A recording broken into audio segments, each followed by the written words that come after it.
হিন্দু ধর্মের বেদে বলা হয়েছে যে মেয়েদের কখনো স্বাধীন হতে দেওয়া উচিত নয়।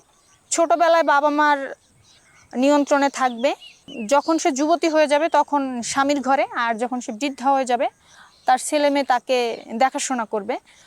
মানে সারা জীবনই হচ্ছে সে কারো না কারো কন্ট্রোলের মধ্যে থাকবে।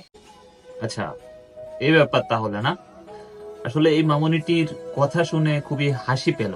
কথা না বাড়িয়ে সরাসরি বিশ্লেষণে চলে যাই। এখানে মেয়েটি বলেছে বেদ নাকি নারীদের স্বাধীনতা দিতে মানা করেছে। আসুন দেখি আসলে বেদে কি বলা হয়েছে। এই কথাটি মূলত মনুস্মৃতি থেকে, বেদ থেকে নয়। মনুস্মৃতি এর নবম অধ্যায়ের 3য় শ্লোকটি খেয়াল করি।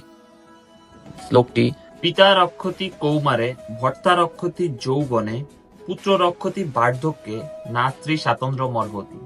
অর্থাৎ শৈশবে পিতা নারী রক্ষা করেন, যৌবনে স্বামী রক্ষা করেন, বার্ধক্যে পুত্র রক্ষা করে, নারী স্বাতন্ত্র্যের উপযুক্ত নন। প্রথমত কথা হচ্ছে যে এখানে নারীদের রক্ষা করা বলতে প্রোটেকশন, এখানে এমন বলা হয়নি যে মানে তাকে নিয়ন্ত্রণ করা। নিয়ন্ত্রণ আর রক্ষা করা কিন্তু এক না।